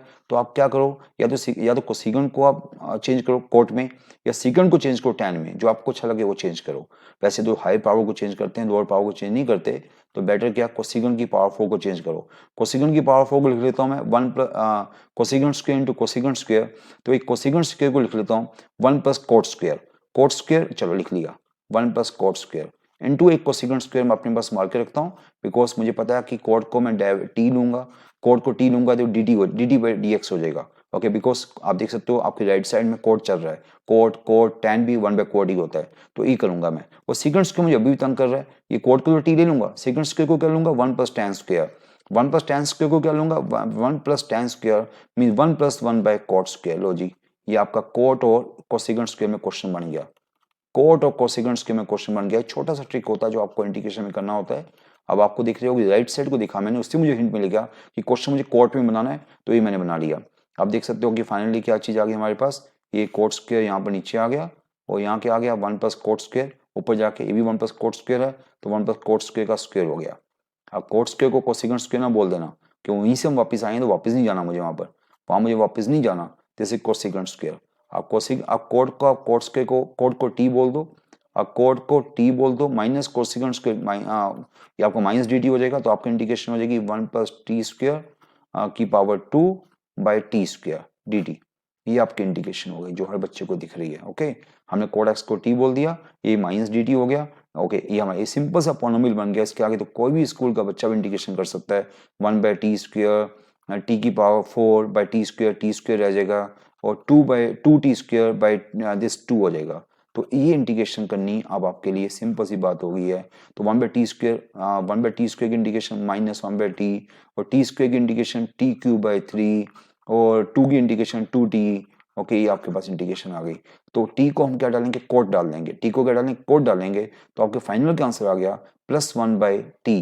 Plus 1 by T means 1 by tan x, sorry cot x, 1 by cot x। Okay, आपको k चाहिए था, तो शायद k तो मेरे ख्याल से मिल गया मुझे, बिकॉज 1 बाई कोट x आ गया, उसने k 1 by cot x means tan x आ गया। अगर यहीं पर पेन छोड़ना पेन छोड़ सकते हो, because 1 by cot means tan x आ गया, तो tan x मीन्स उसका कोएफिशिएंट क्या आ गया 1 आ गया। वैसे तो आगे देखना देख सकते हो, पर आगे देखने की जरूरत नहीं है। Minus T cube by 3, minus T cube by 3 means की टी को हमने क्या लिया कोट लिया है, तो माइनस कोट क्यूब बाई 3, और plus minus two T means minus 2 cot X. आप देख सकते हो सबको मैच हो रहा है, ये भी मैच हो गया, ये भी मैच हो गया, ये भी मैच हो गया। तो के को क्या लेंगे 1 by cot means tan x हो गया, तो के आपका 1 हो गया, के इज 1। तो आंसर ए चॉइस, वही ए चॉइस दिया हुआ है, that's right. Okay, now question number 26। ये देखो कितना इजी क्वेश्चन था। और सभी बच्चों को पता है बाहर ई एक्स लगा हो तो अंदर ट्राई करेंगे, अंदर फंक्शनल प्लस डेरिवेटिव बन जाए। अंदर क्या बन जाए, फंक्शनल प्लस डेरिवेटिव बन जाए। ये सेकंड स्क्वायर है, ये आपका क्या हो गया that by that tan x हो गया। तो इससे आसान क्वेश्चन कोई क्या देगा। तो ये आपका फंक्शन हो गया, ये आपका फंक्शन हो गया, ये डेरिवेटिव हो गया। अगर बाहर ई एक्स लगा हो, अंदर फंक्शनल प्लस डेरिवेटिव हो, तो आपका आंसर क्या होता है ई एक्स इंटू फंक्शन। तो आपका आंसर होगा E X into function mean E X into tan x। Pen नहीं चलाना होता, ये तो मैं आपके लिए पेन चला रहा हूँ। सी चॉइस, तो सी चॉइस अगेन ठीक, अगेन राइट, कोई अभी तक क्वेश्चन गलत नहीं हुआ। 27 क्वेश्चन थोड़ा करने वाला था, पर अच्छी बात थी बाय इंडक्शन ये क्वेश्चन हमने पहले भी देखा हुआ है, तो ऐसे क्वेश्चन का आपको याद है तो कर पाओगे, अदरवाइज वहां पर आपके लिए थोड़ा मुश्किल हो जाएगा। ओके, इस क्वेश्चन का आंसर आपको याद होना चाहिए। इसका आंसर हम क्लासेस में बोलते हैं, काफी पुराना क्वेश्चन है मैथ्स का। इसका आंसर क्या, ए चॉइस। ये इंडक्शन से होगा, जिसको करना चाहता है वो MI से करेगा, मैथमेटिकल इंडक्शन। एन को 1 लेकर, एन को 1 लेकर, पहले इनको 2 डालेगा, एन को 2 यहाँ डालेगा, एन को 2 यहाँ डालेगा, तो उससे I2 I1 का कंपेरिजन आ जाएगा। एन को 2 डाल के आप I2 I1 का कंपेरिजन ले सकते हो। एन को 2 डाल के आपकी हर चॉइस डिफरेंट भी आ रही है, देख सकते हो। एन को 2 डालोगे 4/5 आ रही है, ये डिफरेंट आ रही है, वो डिफरेंट आ रही है, डिफरेंट। एन को 2 लेके आप पहले I2 फिर I1 दोनों का कंपेरिजन देख सकते हो, बड़ा इजी सा क्वेश्चन हो जाएगा। ओके, बट इसका अगर आंसर ही आता तो अच्छी बात है, नहीं तो आपको पूरा करना पड़ेगा। पहले I2 फिर I1, आपको दोनों का आपस में रेशो निकालना होगा। तो ये आपका आंसर फर्स्ट चॉइस आएगा। ये हम कर चुके हैं, तो इसमें मैं अभी करके नहीं दिखा रहा, बिकॉज थोड़ा सा करने वाला क्वेश्चन हो जाएगा ये। सिमिलरली ये क्वेश्चन क्या बताओ, आपको दिख रहा है इंडिकेशन -a2 प्लस a है। जब इंडिकेशन -a2 प्लस a हो तो हम देखते हैं कि अंदर ऑड फंक्शन है, तो आंसर 0 है। तो ये आपका x⁵ का ऑड फंक्शन हो गया -a2a, तो इसकी इंडिकेशन 0। ये भी ऑड फंक्शन हो गया -a2a, ये इंडिकेशन 0। तो इंडिकेशन क्या बची, ओनली -2 to 2, ओनली c बच गई। तो c इंटू क्या आ जाएगी इंटीग्रेशन फाइनली, c इंटू 2 + 2 आपका आंसर 4c आ जाएगा। तो 4c mean that depend upon c, that depends upon c, तो आंसर बी चॉइस, तो यहाँ पर B choice, again this is right. Now question number 29, find the area bounded by line and the parabola. तो parabola को थोड़ा set करो, y + 9 = x², this is a parabola and that, ये भी check करना कि इसके बीच में होना चाहिए। तो ये पैराबोला कौन सा है, सभी को पता है कि पैराबोला जो है x² = y, ये अपवर्ड पैराबोला है। कौन सा पैराबोला है, अपवर्ड पैराबोला है। उसका वर्टेक्स क्या है, इसका वर्टेक्स x0 और -9, ये छोटी छोटी बात आपको पता होनी चाहिए। इसका वर्टेक्स है 0, -9, तभी आप शेप बना पाओगे। इसका वर्टेक्स है 0, -9, अपवर्ड पैराबोला है लाइक दिस, ये आपका upward parabola like this, okay. और दूसरा जो है, अच्छा ये भी देख लो, ये पॉइंट क्या है, पॉइंट देखने बड़े जरूरी होते हैं। ये पॉइंट कैसे देखते हैं, y को 0 डाल दो, y को 0 डालोगे तो x क्या आ रहा है, +-3 आ रहा है, ये पॉइंट 3 0 हो गया, ये पॉइंट -3 0 हो गया, ओके। और ये देखो ये लाइन क्या है, ये लाइन बन रही है, आपको पता स्ट्रेट लाइन है।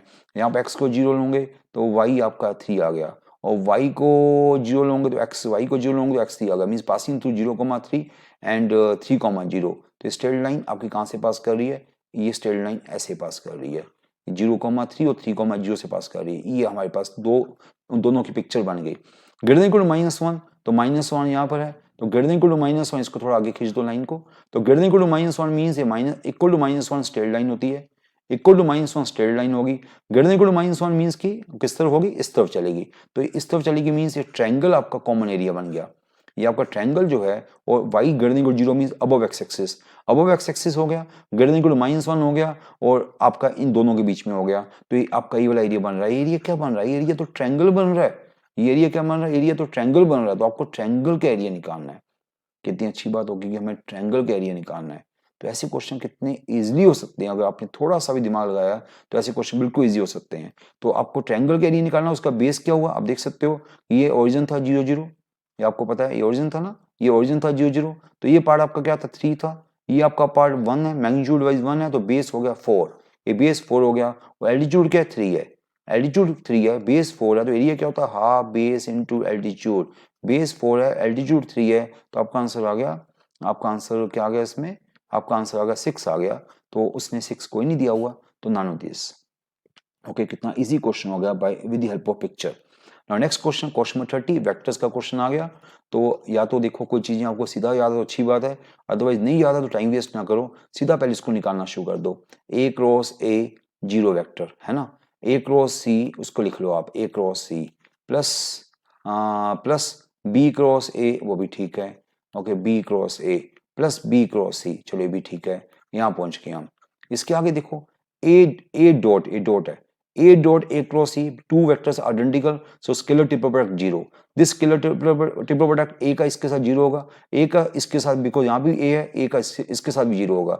A डॉट क्या बचेगा, A dot B cross C बचेगा, क्या बचेगा यहाँ से, A dot B cross C, A dot B cross C क्या होता है, स्केलर ट्रिपल प्रोडक्ट ABC, यहाँ से बच गया पहले वाले से। Similarly B dot this, B dot A cross C क्या बचेगा, BAC होगा, क्या होगा इसका, BAC होगा, BAC, और B डॉट दिस 0 हो जाएगा, B डॉट दैट वही 0 हो जाएगा, C डॉट दिस 0 हो जाएगा, C dot this mean CBA, ये क्या हो गया, CB हो गया। अब यहाँ अगर बच्चा कंफ्यूज होता है तो मैंने आपको छोटी चीज सिखाई हुई है क्लासेस में कि ये ABC अगर क्लॉकवाइज चलोगे तो अगला पॉजिटिव होगा, और एंटी क्लॉकवाइज चलोगे तो अगला नेगेटिव होगा। ये क्लॉकवाइज है पॉजिटिव, ये क्या है BAC, ये एंटी क्लॉकवाइज हो गया, ये क्लॉकवाइज है उसका एंटी क्लॉकवाइज हो गया, ये दोनों आपस में कैंसिल हो गए। तो ये आपका आंसर बचा, अब आंसर जो है ABC में बचा हुआ है। तो अगेन मैं इसको क्या लिख सकता हूँ, -100, क्या लिख सकता हूँ, मुझे ABC में लिखना है, तो -100 ABC, this is a -100 ABC, because ये एंटी क्लॉकवाइज है, मुझे क्लॉकवाइज चाहिए, तो उसको मैं क्लॉकवाइज करूंगा तो -100 ABC, तो आंसर क्या होगा, डी चॉइस आंसर आया। तो answer is D choice, very simple. मैं करने में टाइम ले रहा हूँ, अदरवाइज क्वेश्चन बड़े सिंपल है। ये क्वेश्चन देख के मुझे थोड़ा सा अपना +1 +2 याद आ गया कि आपको बताया गया था कि दो फोर्सेज F1 F2 हों तो उसका रिजल्टेंट क्या होता है, और दो forces F1 F2 eight angle theta हों तो उसका रिजल्टेंट क्या होता है, ये रिजल्टेंट होता है F1 का स्क्वायर प्लस F2 का square plus twice F1 F2 cos theta, ये हमारा रिजल्टेंट होता है टू फोर्सेस का। अगर आपको थोड़ी सी फिजिक्स याद हो तो फिजिक्स में हम करते थे, या दैट्स क्या है, when two forces are given, तो ये हमारे पास है रिजल्टेंट ऑफ टू फोर्सेस। तो उसने बोला कि रिजल्टेंट तो ये है, रिजल्टेंट ये है, मेरा रिजल्टेंट तो ये है, तो इसका मतलब दिस पार्ट इज, ये पार्ट क्या होगा, 0 हो गया, ये पार्ट 0 हो गया। ये पार्ट कब 0 होगा, जब cos थीटा 0 होगा, कॉस थीटा कब जीरो होगा, तो थीटा 90 डिग्री होगा। तो बिना ज़्यादा पेन चलाए थीटा आपका 90 डिग्री आ गया, सी चॉइस। देखा कितने इजी क्वेश्चन हो गए हैं। क्वेश्चन नंबर 32, ये क्वेश्चन तो बड़ी पुराना क्वेश्चन है, हमारी असाइनमेंट में भी है। ये क्वेश्चन काफ़ी पुराना क्वेश्चन है, तो इसका तो बच्चों को आंसर भी याद है। कोई मेरे से पूछेगा तो मैं सीधा इसका आंसर ए चॉइस मार्क करूंगा, बिकॉज ये इतना पुराना क्वेश्चन है, तो शायद मेरे करने की जरूरत भी नहीं है कि A plus B plus C collinear with D है। तो क्या मीनिंग था, मैं जल्दी जल्दी लिख लेता हूँ। कोलिनियर विद डी का मतलब क्या होता है, that's equal to lambda times the D. और similarly B plus C plus D, B plus C plus D वो क्या है, कोलिनियर विद ए है, that's equal to mu times the vector A, है ना। ऐसे हमारे पास आ गया। पर मुझे चाहिए क्या, मुझे चाहिए A plus B plus C plus D चाहिए, तो मैं इसमें डी ऐड कर देता हूँ पहले वाले में। पहले वाले में डी ऐड किया तो A plus B plus C plus D, इसमें डी ऐड किया तो क्या होगा, लैम्डा प्लस 1 डी हो गया। सिमिलरली यहाँ पर मुझे ए प्लस करना है, तो यहाँ पर भी ए ऐड कर देता हूँ। यहाँ पर भी ए ऐड किया तो A plus B plus C plus D, ये क्या हो गया, यहाँ पर वेक्टर ए, राइट में वेक्टर ए ऐड कर लिया, म्यू प्लस 1 वेक्टर ए हो गया। अब आपको दिख रहा है कि दोनों का जो है, दोनों का जो पार्ट है A plus B plus C plus D दोनों के पास सेम है, तो इसका मतलब क्या आ गया, lambda plus 1 D is equal to mu plus 1 A. आपने एक वेक्टर को दूसरे वेक्टर में एक्सप्रेस कर लिया, आपने एक वेक्टर को दूसरे वेक्टर में एक्सप्रेस कर लिया। वैसे यहाँ एक छोटी सी लाइन लिखी नहीं हुई, अदरवाइज यहाँ एक छोटा सा वर्ड लिखा होता है, वो क्या होता है, vectors are coplanar, vectors are non coplanar. यहाँ पर लिखा होता है दे आर नॉन कोप्लेनर, जो यहाँ नहीं लिखा हुआ तो हम उसके डीप जाएंगे भी नहीं। वैसे लिखा होता है, नहीं लिखा तो उसको हम कुछ नहीं कर सकते, बिकॉज अदरवाइज जो लिखा होता है, आप जितनी बुक्स खोलोगे वहाँ लिखा होगा दे आर नॉन कोप्लेनर। उस केस में क्या होता है, वेक्टर ए को वेक्टर डी में आप एक्सप्रेस नहीं कर सकते। ये बड़ी वेक्टर डी वेक्टर ए में एक्सप्रेस हो गया, आप इसको एक्सप्रेस नहीं करना चाहते, तो इसको एक्सप्रेस नहीं करना चाहते तो क्या करूंगा मैं, आपको याद होगा, आपको टीचर ने कराए होंगे क्वेश्चन। तो क्या करते हैं यहाँ पर, अगर एक दूसरे को एक्सप्रेस नहीं करना, ऐसी चीज आपको नहीं करनी, बिकॉज एक वेक्टर दूसरे वेक्टर में एक्सप्रेस हो गया, तो इसका मतलब इसको नहीं करना चाहते तो क्या करना होगा, इसको अनडिफाइन करना पड़ेगा।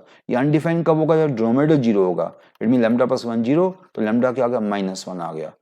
ये इधर अब इसको उल्टा करोगे तो म्यू इज इक्वल टू -1 आ गया, ऐसा करोगे तो लैम्डा इक्वल टू -1 करना पड़ेगा, और ऐसा इसको नीचे उतारोगे तो म्यू इक्वल टू -1 करना पड़ेगा। लैम्डा को -1 करोगे तो आपने देखा लैम्डा प्लस 1 जीरो किया तो ये जीरो हो गया। अगर ये जीरो हो गया तो आपका आंसर क्या बचा, A plus B plus C plus D equal zero आ गया। तो A plus B plus C plus D क्या आ गया, जीरो वेक्टर आ गया, तो answer is A choice. Okay, ये क्वेश्चन कर चुके हैं, मैंने वैसे दोबारा से फिर करा दिया। क्वेश्चन नंबर 33, 2-3 दिन पहले मैंने बच्चों के क्वेश्चन व्हाट्सएप किया था, सेम क्वेश्चन मैंने व्हाट्सएप किया था, तो ये बड़ा सिंपल सा क्वेश्चन था। सेम क्वेश्चन आ गया कि 3 फोर्सेस है, 3 फोर्सेस का उसका क्या डायरेक्शन दी हुई है, उनके मैग्नीट्यूड दी हुई है। आपको पता है कि फोर्स एनी वेक्टर होता गया है magnitude into direction, magnitude into unit vector.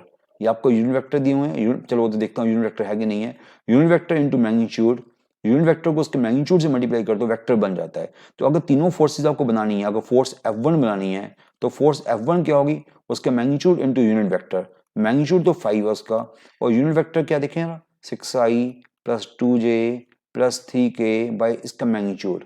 इसका मैग्नीट्यूड है 36 प्लस 4 40, 40 प्लस 9 49, 49 का अंडर रूट 7, ये आपका फर्स्ट वेक्टर बन गया। ओके, फोर्स वेक्टर F1 बन गया। सिमिलरली वेक्टर F2 चाहिए, वेक्टर F2 क्या होगा, 3 इंटू क्या होगा, 3 इंटू क्या है, ये देखो दूसरे वाला 3i minus 2j plus 6k by इसका मैग्नीट्यूड। आप देखोगे सभी के 6 2 3 है, ये 3 2 6 है, ये 2 3 6 है, तो इनका मैग्नीट्यूड सभी का सेम रहेगा। इसका मैग्नीट्यूड भी क्या होगा, 7 का 7 ही रहेगा। सिमिलरली फोर्स 3 क्या होगा, फोर्स 3 होगा 1 टाइम्स द 1 मीन्स की इटसेल्फ जो भी है 2i minus 3j minus 6k by magnitude. इसका मैग्नीट्यूड भी 7 से डिवाइड होगा, बिकॉज आपको पता है मैग्नीट्यूड कैसे निकालते हैं। तो आपकी जो रिजल्टेंट फोर्स आ गई वो पता क्या होगी, रिजल्टेंट फोर्स होगी तीनों का sum, vector F1 plus vector F2 plus vector F3, तीनों का सम क्या होगी, रिजल्टेंट फोर्स आ गई, ये आपकी फोर्स बन गई, है ना। और वर्क क्या, आपकी R वेक्टर क्या बना, R वेक्टर बना AB। AB क्या है, AB क्या है, dead minus OB minus OA। तो OB माइनस OA आपके पास आ गया, वेक्टर R आ गया। OB minus OA means dead minus dead, तो डेड माइनस डेड कर भी दूं आपके लिए तो क्या होगा, होगा 3, 5 minus 2 3, this is 0 and this is 4, ये आपका आ गया वेक्टर R आ गया। और तीनों को सम किया तो वेक्टर ए आ गया। ओके, तीनों को सम करते टाइम आप क्या करना, 1/7 को कॉमन रखना, 1/7 को बीच में मिक्स ना करना, 1/7 को कॉमन करना, बड़ा इजी होगा। आपको लग रहा है कि मैं शायद मुश्किल चीज कर रहा हूँ, बट बड़ी इजी चीज कर रहा हूँ। देखो कितनी, अभी 1/7 बाहर लिखोगे तो कितना इजी होगा, देखो यार 30, ये 5 इंटू 6 30, 39 प्लस 2 41 हो गया, देखा 41 आई हो गया, 41 आई। तो ऐसे आपके पास सिंपल सी चीजें आएंगी। तो 10 माइनस 6 4 और दिस इज 1, जे सिंगल जे रह गया, ओके क्या रह गया, दिस 15 और 18, 15 प्लस 18 कितना हो गया, दिस 33, 33 माइनस 6, तो 33 माइनस 6 27 होगा। देख लेना कोई गलती हो मेरे से प्लीज चेक कर लेना, कोई गलती हो चेक कर सकते हो। तो डेट बाई 7 आपका आ गया, दिस इंटू ये डॉट करो, डॉट कर लेना, 3 into this, 0 into this, 4 into this, आपका आंसर रेडी हो जाएगा। बड़ा सिंपल सा मैं निकाल चुका हूँ इसको। तो आपने सिर्फ क्या करना है, दिस डॉट, आपको पता है वर्क क्या होता है, वर्क क्या होता है, वर्क होता है फोर्स डॉट एस या फोर्स डॉट आर। आपने इस फोर्स का इसके साथ डॉट कर लेना, देखो आप डॉट कर सकते हो, 41 into 3, 0 into 1, 4 into this by 7, ये आपका वर्क आ जाएगा। तो आंसर क्या आया था इस क्वेश्चन का, सी चॉइस ठीक आया था, मैंने निकाल चुका हूं, आप निकाल लेना, डॉट बस डॉट छोड़ दिया मैंने, बाकी सब कुछ कर दिया। तो 33 क्वेश्चन आपके सामने हो गया। क्वेश्चन नंबर 34 तो शायद मेरे ख्याल से, तो क्या मैं आपको बताऊं, हर बच्चे को पता है कि आपको क्या दिया जा रहा है, सेक्शन फॉर्मूला दिया जा रहा है। आप कोई देखेगा इस क्वेश्चन को तो वह कहेगा कि एनआईटी में ऐसे क्वेश्चन भी आते हैं, पर क्या करें इस बार आ गए हैं, हमारी भी मजबूरी है कि हम ऐसे क्वेश्चनों को बताने पड़ रहे हैं। ऐसे क्वेश्चनों को उम्मीद भी नहीं कर सकता, जिसे कहते हैं ना कि जिसे कहते हैं कि 0% भी होप हो, 0% तो मैं क्या बोलूंगा, मैं बोलूंगा -100% में जो होप नहीं है ऐसे क्वेश्चन की, वो भी एनआईटी में तो बिल्कुल चांस नहीं है। तो m time b n time a by m plus n by section formula, तो आपका आंसर क्या होगा, कहता है कि any point position vector of point p which divide a b in the ratio m by n। तो answer हर school के बच्चे को पता है, a चॉइस। तो this is very simple. Now question number 35 बिल्कुल वही है जो मैंने पीछे क्वेश्चन 33 किया था, वैसे ही क्वेश्चन है, ये भी हमारी असाइनमेंट का क्वेश्चन है। Vector a plus 2b is collinear with c, तो वही हो गया a plus 2b collinear with c mean lambda times the c। Similarly vector b plus 3c collinear with a, collinear with a means mu time, देख लो बिल्कुल same है। तो हमें चाहिए क्या, मुझे a plus 2b plus 6c चाहिए, a plus 2b plus 6c चाहिए, तो उसमें 6c पहले वाले में देखा बिल्कुल सेम है, जो अभी किया बिल्कुल डिट्टो सेम लग रहा है। ये 6c यहाँ ऐड किया, तो ये क्या होगा, लैम्डा प्लस 6c हो गया है ना, ये हमारे पास पहला वेक्टर हो गया।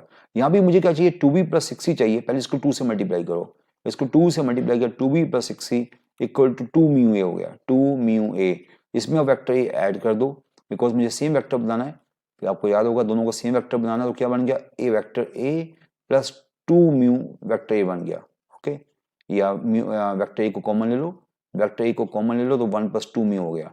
अभी आपको दिख रहा है ये ए प्लस 2b प्लस 6c है, ये भी ए प्लस 2b प्लस 6c है, दोनों को सेम कर दो, तो lambda plus 6 times C is equal to vector A times 1 plus 2 mu. आपने एक वेक्टर को दूसरे वेक्टर में एक्सप्रेस कर लिया, ए वेक्टर को दूसरे वेक्टर में एक्सप्रेस किया, बट वो उसने बोला क्या है, A B C 3 non zero vector. वैसे यहाँ मैं बार बार कह रहा हूँ, यहाँ पे छोटी लाइन जो लिखी जाती है कई बार, वो क्या लिखी जाती है, they are non collinear, they are non coplanar, पर बाई चांस यहाँ नहीं लिखी जा रही तो उसके डीप में नहीं जाऊंगा। अदरवाइज ये इसका मीनिंग ये हो गया वेक्टर ए वेक्टर सी आपस में कोलिनियर हो गई, बिकॉज एक वेक्टर को दूसरे वेक्टर में हमने एक्सप्रेस कर लिया, पर ऐसा आप एक्सप्रेस नहीं कर सकते। तो इट मीन्स आइदर या तो लैम्डा को -6 लेना होगा, तभी तभी अनडिफाइन होगा, बिकॉज आपको पता है ये नीचे जाएगा ना, ये भी अभी नीचे जाएगा, तो एक कभी अदरवाइज अगर लैम्डा अगर लैम्डा -6 नहीं हुआ तो आपने एक वेक्टर को दूसरे वेक्टर में एक्सप्रेस कर लिया, पर आपने ऐसा एक्सप्रेस नहीं कर सकते, बिकॉज अदरवाइज वेक्टर कोलिनियर हो जाएंगे, ए और सी आपस में क्या हो जाएंगे, कोलिनियर हो जाएंगे, तो आप ऐसा नहीं कर सकते। तो लैम्डा ये क्या 6 है, ये 6, तो lambda lambda should be equal -6, उससे क्या होगा, एक वेक्टर दूसरे वेक्टर नीचे डिनोमिनेटर 0 हो जाएगा, तो एक वेक्टर दूसरे वेक्टर में एक्सप्रेस नहीं होगा। या लैम्डा को -6 ले लो या म्यू को -1/2 ले लो, आपकी मर्जी है, आपकी मर्जी। तो मैं लैम्डा को -6 लेता हूँ, लैम्डा को -6 यहाँ डाल देता हूँ,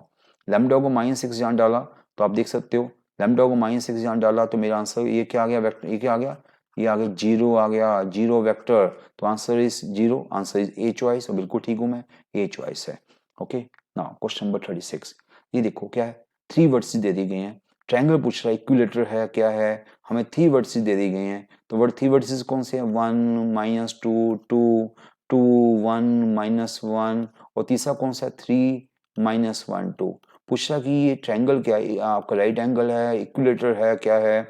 तो आपने क्या करना होता है ऐसे क्वेश्चन में, हमने vector A B, vector B C, vector A C, इनके डी आर्स निकाल लेते हैं बड़ी फास्ट, इनके डी आर्स निकाल लेते हैं बड़ी फास्ट। ए बी के डी आर्स क्या होंगे, डैट माइनस डैट क्या होगा, 1 3 -3, और बी सी के डी आर्स क्या होंगे, बी सी के डी आर्स होंगे 1 -2 3, और ए सी के डी आर्स क्या होंगे, ए सी के डी आर्स अगर मैं गलती नहीं करूँ तो 2 1 0। ओके, हमारे पास डी आर्स आ गए।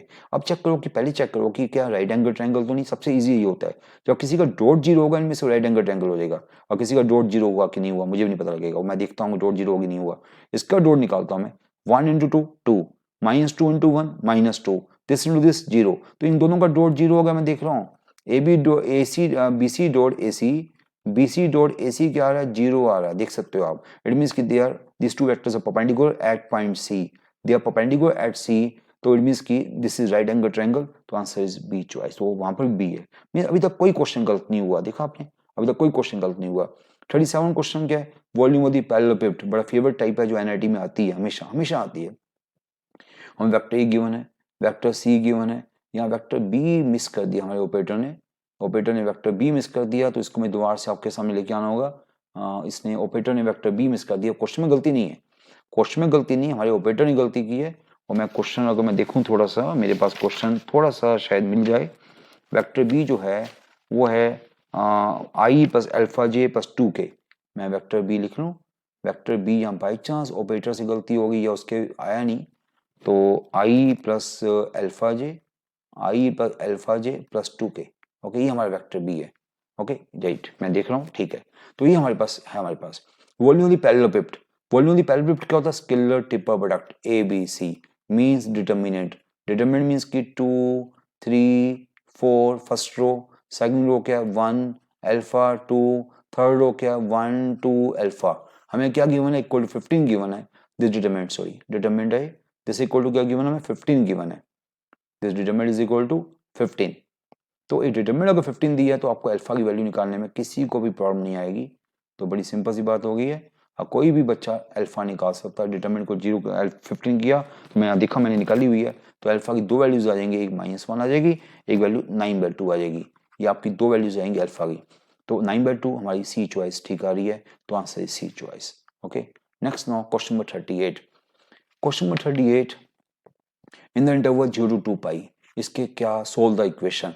वैसे तो कई बार हम इसको चॉइसेस को डाल देते हैं, तो चॉइसेस को चलो वैसे भी क्वेश्चन इजी है। साइन की क्वाड्रेटिक है, तो साइन की क्वाड्रेटिक है, तो अगर इसको फैक्टराइज करोगे तो -b plus -b square -4ac/2a, तो ये 9 3 ये 1 प्लस -3/2 हो गया। तो क्या हो गया बताओ, तो इसकी वैल्यू होगी इधर -1 होगी और आपकी वैल्यू 2 हो गई, पर कैन नॉट बी 2, साइन जो है वो 2 नहीं हो सकता, तो ये वैल्यू फेल होगी, तो साइन की वैल्यू क्या रहेगी, ओनली -1 रहेगी। अब बच्चा क्या गलती कर रहा है, ए चॉइस मार्क ना करके आ गया वो। अगर बच्चे ने ए चॉइस मार्क कर दी तो गलती होगी, बिकॉज उसने 0 to 2 पाई मांगा है। 0 to 2 पाई मीन्स आपका आंसर यहाँ पर होगा 0 to 2 पाई, आपको एंटी क्लॉकवाइज आंसर देना है, तो यहाँ पर साइन -1 होता है, तो आपका आंसर क्या होना चाहिए था 3π/2, तो आपका आंसर 3π/2 किसी चॉइस में नहीं है, तो आंसर डी चॉइस, बिल्कुल ठीक है, डी चॉइस। ना क्वेश्चन नंबर 39, ये क्वेश्चन सेम क्वेश्चन एनआईटी में पहले भी आ चुका हुआ है, फिर से आ गया। 10x/2 10x/3 10x/5 this equal to late के, जब भी ऐसे क्वेश्चन लेट के, तो 10x की वैल्यू क्या आ गई, 2k आ गई, tan y की वैल्यू क्या आ गई, tan y की वैल्यू 3k आ गई, और tan z की वैल्यू क्या आ गई, tan z की वैल्यू 5k आ गई। ओके ये हमें पता है। और जब x plus Y plus Z pi होता है, तो tan ऑफ दिस क्या होता है, जो x plus Y plus Z pi होता है, तो tan of this tan pi mean 0 हो जाएगा, तो यहाँ क्या होगा s1 माइनस s3, यहाँ फार्मूला लग जाता है हमारा s1 माइनस s3 0। s1 का मतलब क्या होता है, एक एक को ऐड किया, तो tan x plus tan y plus tan z is equal to तीनों का मल्टीप्लाई। ये सेम क्वेश्चन हमारा एनआईटी में आ चुका है पहले, तो अगर आपको आंसर याद हो तो बड़ा अच्छा था, नहीं तो आपको एक क्वेश्चन ऐसे करना पड़ेगा। तो आप tan x के आप सारी वैल्यू डाल दो, आपके सामने k की वैल्यू, अब आपको जो भी चाहिए k की वैल्यू आ जाएगी। देखो tan x को 2k डाल दिया, 2k plus 3k plus 5k, ये आपकी लेफ्ट साइड 10k हो गई। ओके और तीनों का मल्टीप्लाई किया तो कितना होगा, 6 प्लस 5 6 इंटू 5 30 के क्यूब हो गया। अगर मैं गलत नहीं हूँ तो ठीक, देखो आप जरा, तीनों को ऐड किया तो 10k हुआ, तीनों को मल्टीप्लाई किया तो 30 के क्यूब हो गया, तो आपका 10 आपको 1/3 के भी कट गया, तो के की वैल्यू होगी +-1/√3।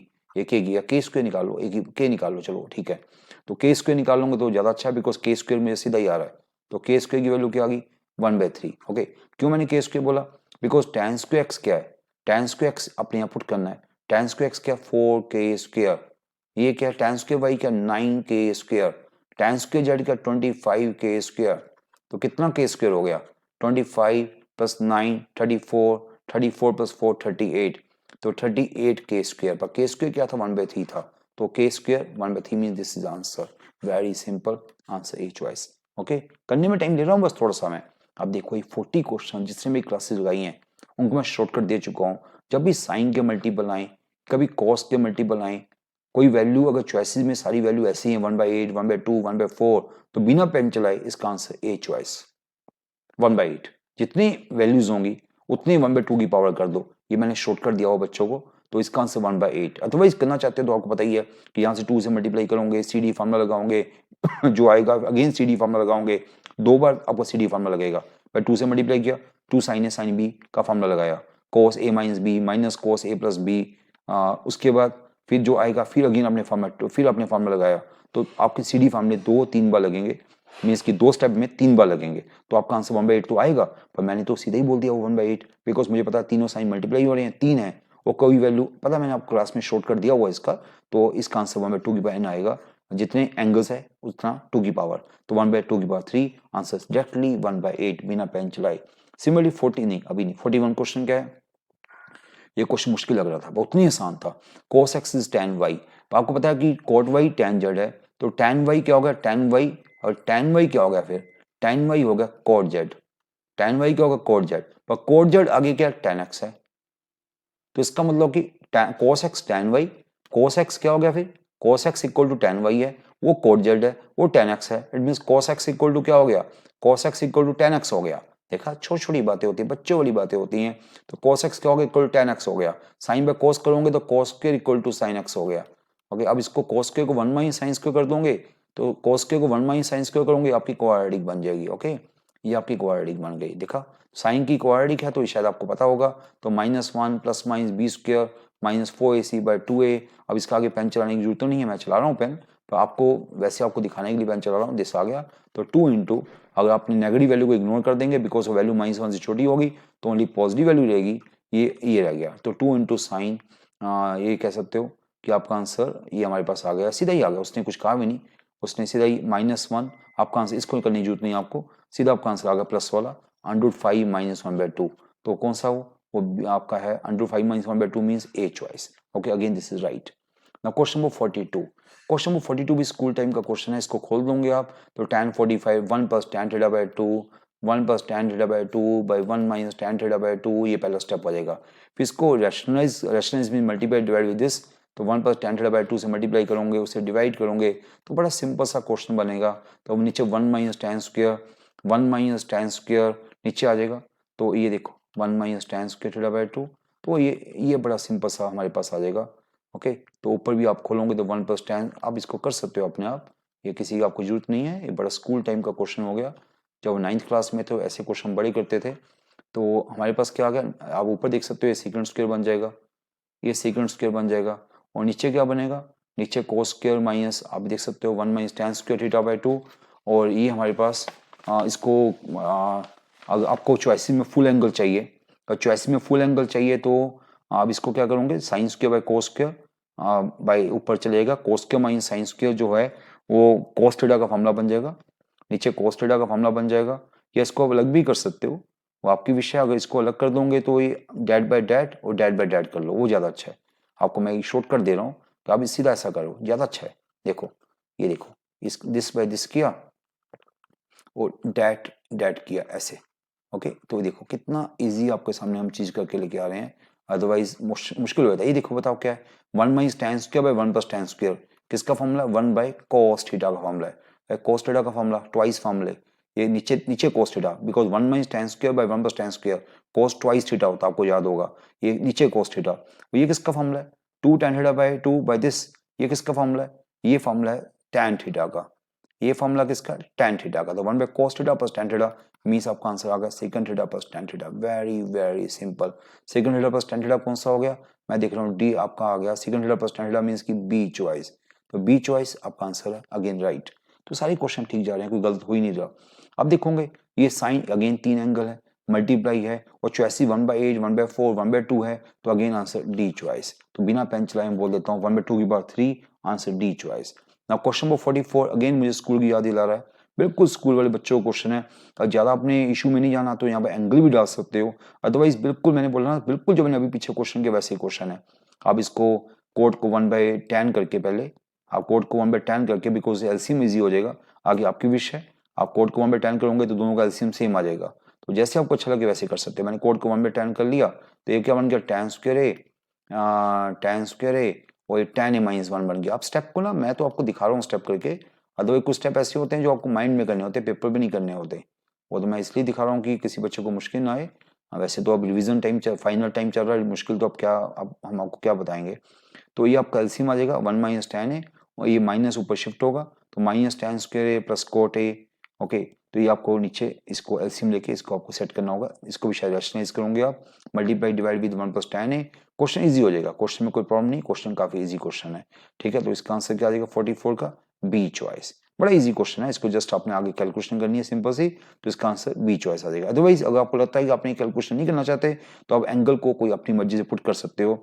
तो वैसे तो पाई बाय 2 पुट ना करना, बिकॉज पाई बाय 2 पर कोट आपका सॉरी टैन आपका डिफाइन नहीं है, तो जीरो भी पुट ना करना, वहां पर कोट डिफाइन नहीं है। आप पाई बाय 6 पुट कर सकते हो, पाई बाय 3 पुट कर सकते हो, ओके, वहां पर टैन और कोट दोनों डिफाइन है, तो उससे क्वेश्चन और इजी हो जाएगा। अदरवाइज इसको आगे सोल्व करोगे तो क्वेश्चन यहाँ पर भी इजी हो जाएगा। तो 44 क्वेश्चन आपके सामने हो चुका हुआ है। ऐसे क्वेश्चन सारे क्वेश्चन जो है आप देखोगे क्वेश्चन कोई मुश्किल नहीं जा रहा, सिर्फ आपको थोड़ा सा कई बार पेशेंस, एक दो क्वेश्चन में पेशेंस जरूर रखनी पड़ी हमें, अदरवाइज क्वेश्चन काफी इजी है। ओके, तो थोड़ी सी पेशेंस की गेम होती है, वो आपको रखनी पड़ेगी कई क्वेश्चंस में। Now question number 45। 45 तो बिल्कुल ही जीरो लेवल का क्वेश्चन हो गया। Angular elevation of top of tower from 3 points A B C. आपने टॉपर टावर, टावर है, ये 3 पॉइंट्स ए बी सी होंगे हमारे पास, 1 पॉइंट, 2 पॉइंट, 3 पॉइंट ले सकते हो आप, 1 पॉइंट, 2 पॉइंट, 3, ये 3 पॉइंट्स हो गए हैं। ओके, आपने यहाँ से उसका ऊपर देखना शुरू किया, तो एंगुलर एलिवेशन क्या है, एक पहले 30 डिग्री है, फिर 45 डिग्री है, फिर आपकी 60 डिग्री, जिससे पास में जाओगे एंगल बढ़ते जाते हैं। तो उसने क्या मांगा है, उसने कहा कि ए पॉइंट ए है, ए पॉइंट बी है, ए पॉइंट सी है, उसने A B ratio B C मांगा है। इसको एक्स बोल दिया, इसको वाई बोल दिया, इसको जेड बोल दिया, और क्या हमारे पास है, और कोई इंफॉर्मेशन हमारे पास नहीं है। Okay, this is H, height को एच बोल दिया। तो भाई अगर आप ट्रायंगल होंगे, इस ट्रायंगल को आपने इस नाम, इसको नाम दे दिया आपने ए बी सी, इसको नाम दे दिया डी नाम दे दिया, इसको ई नाम दे दिया, तो परपेंडिकुलर बाय बेस अगर आप पहले बात करोगे तो H by Z, H by Z क्या हो गया, tan और 60 हो गया पहले ट्रायंगल में से। दूसरे ट्रायंगल में से H by Y plus Z, H by Y plus Z tan 45 हो गया, जो सबसे इजी होता है। सिमिलरली थर्ड में से एच एच बाई बेस क्या हो गया, इस बार X plus Y plus Z हो गया, तो tan ऑफ क्या हो गया, tan ऑफ 30 डिग्री हो गया। आपका टारगेट क्या, आपका टारगेट एक्स बाई वाई है, तो आप क्या करोगे, सिंपल इस एच की यहाँ से एच की वैल्यू को या यहाँ पे जेड की वैल्यू को पुट कर दिए, 1 हो गया, तो वाई प्लस जेड क्या हो गया, वाई प्लस जेड हमारे पास क्या आ गया, वाई प्लस जेड एच आ गया, वाई प्लस जेड क्या आ गया, एच आ गया। हाँ ओके, तो यहाँ से जेड की वैल्यू निकाल लो, √3 है, तो यहाँ से जेड की वैल्यू क्या आ गई, एच बाई √3। इस एच की वैल्यू, जेड की वैल्यू आ गई एच बाई √3, इस एच जेड की वैल्यू को यहाँ पुट कर दो, तो वाई की वैल्यू आ जाएगी एच माइनस एच बाई √3।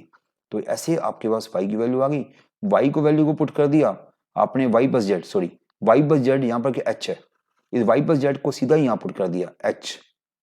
ठीक है, पहले इसको उल्टा दो, पहले उल्टा दो फिर पुट कर देना, ये बाई एच हो गया, तो tan 30 डिग्री 1/√3 होता है, उल्टा आया तो √3 हो गया है ना, तो यहाँ से वाई प्लस जेड एच डाल दिया, तो ये क्या हो गया, एच डाल दिया, तो एच बाई एच 1 हो गया, इक्वल √3 हो गया। ओके, तो यहाँ से आपके पास एक्स की वैल्यू भी आ गई, एक्स की वैल्यू आ गई एच इंटू √3 - 1, देखा, ये एक्स की वैल्यू आ गई, ये आपकी वाई की वैल्यू आ गई, दोनों एच कॉमन है दोनों में से, देखो ये क्या आ गई, √3 - 1/√3, ये आपकी एक्स की वाई की वैल्यू है।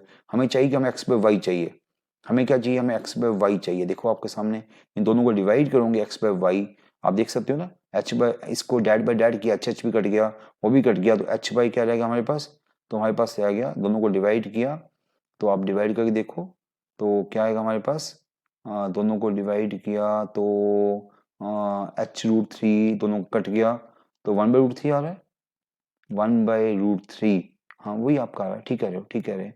अगर मैं दोनों को डिवाइड करता हूँ तो एक्स बाई वाई आ रहा है, ऊपर आ रहा है, ये आ रहा है, और नीचे क्या आ रहा है, नीचे वो आ रहा है। थोड़ा सा लेक्चर बड़ा हो गया बिकॉज मैं सारा लेक्चर एक ही क्लास में ले रहा हूँ, तो ये आपका एच कट गया, ये भी कट गया, पूरा कट गया, तो √3 आ गया, तो आंसर इज ए चॉइस, तो आंसर इज ए चॉइस।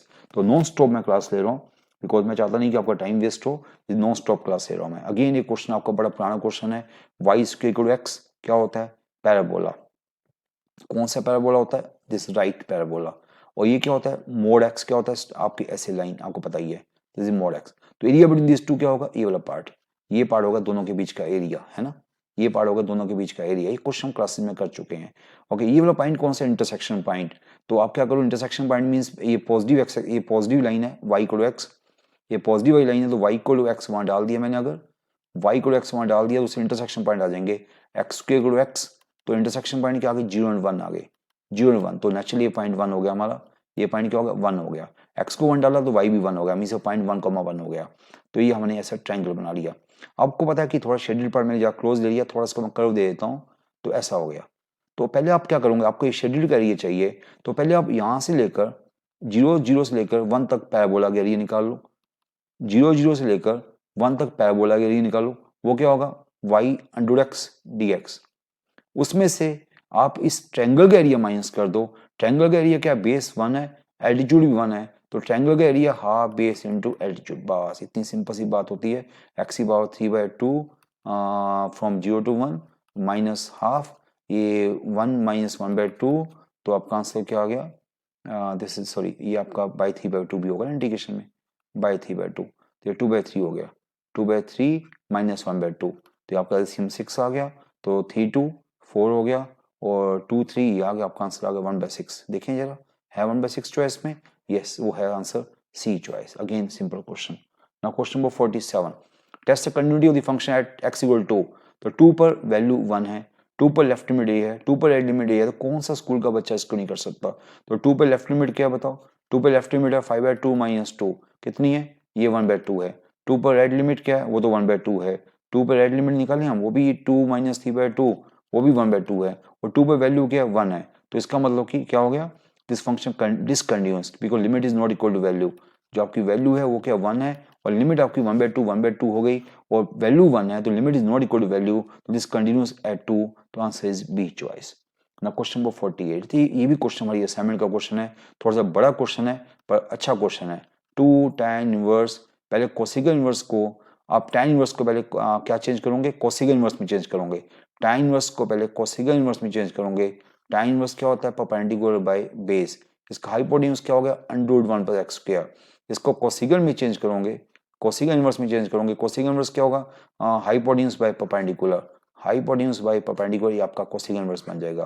तो ये तो आराम से चेंज हो जाएगा, तो कोसिगन कोसिगन इनवर्स आपस में ये कट जाएगा, ये हमारे पास ये बन जाएगा यहाँ पर डाइड बाय x, और ये कोऑर्डिनेट्स को tan इनवर्स 1/x लिखोगे, वो भी 1/x बन जाएगा। यहाँ पर पहुंच गए हम। तो 2 tan इनवर्स, उसके आगे एलसीएम निकाल लिया, दिस माइनस 1/x। अब x की वैल्यू को पुट कर दो tan थीटा, x की वैल्यू को पुट कर दो tan थीटा, तो क्या होगा 2 tan इनवर्स, माइंड में करो सब कुछ, 1 + tan square second square under second हो गया, तो सेकंड माइनस 1/tan थीटा, ये हमारे पास क्या आ गया 1 माइनस cos theta by sin theta, ये हमारे पास आ गया 1 माइनस cos theta by sin theta, और 1 माइनस cos थीटा क्या होता है, twice sine square half angle, twice sine square half angle by 2 sine half angle cos half angle. तो आप देख सकते हो कि हम कहाँ पहुंच रहे हैं, ये 2 साइन हाफ एंगल कट गया आपस में, तो tan थीटा बाय 2 बचा अंदर, तो 2 into tan inverse tan theta by 2, tan theta by 2 अंदर है, बाहर tan इनवर्स है, तो ओनली थीटा बाय 2 बचा, तो 2 इंटू थीटा बाय 2, तो आपका आंसर थीटा बचा। पर थीटा क्या था, थीटा आप क्या था, थीटा था tan इनवर्स x, तो आपका आंसर क्या आ गया, tan इनवर्स x आ गया, तो आंसर सी चॉइस। अगेन यहाँ पर सी दिया हुआ है, अगेन दिस इज राइट।